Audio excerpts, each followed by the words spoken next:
দর্শক দেখেন দেখেন ওদেরকে চিনেন কিনা। আজকে আপনাদের জন্য নিয়ে আসলাম গরম খবর।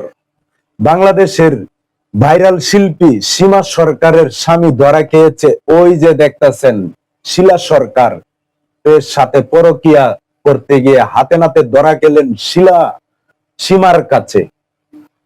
এখন দেখেন ভাই, সীমা বলতেছে ও হলো দেহ বিক্রি করা শিল্পী, পরিচয় দিচ্ছে। আর শিলা সরকার বলছে গোপন ভিডিও লিঙ্ক ভাইরাল সীমা সরকার। ভাই এরা কি আসলেই প্রকৃত বাউল শিল্পী, না এরা অন্য কোনো জগৎ থেকে পেটের দায়ে নাম দিয়েছে বাউল শিল্পীতে? ভাই আমি কোনোটাই বুঝতে পারতাছি না।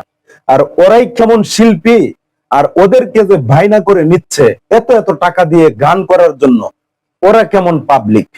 আমি তাজ্জব হয়ে গেলাম ওদের কাণ্ড কারখানা দেখে।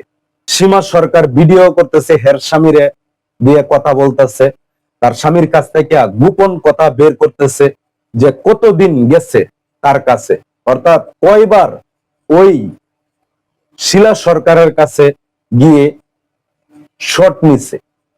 ভাই আমি তাজ্জব হয়ে গেলাম এদের কাণ্ড কারখানার আলাপ শুনে।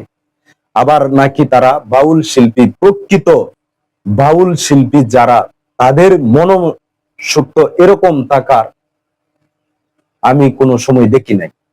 15,000 টাকার বিনিময়ে তার স্বামীর সাথে পরকীয়া প্রেমে লিপ্ত হয়েছে যার নাম শিলা সরকার। ওরা কি বাউল শিল্পী?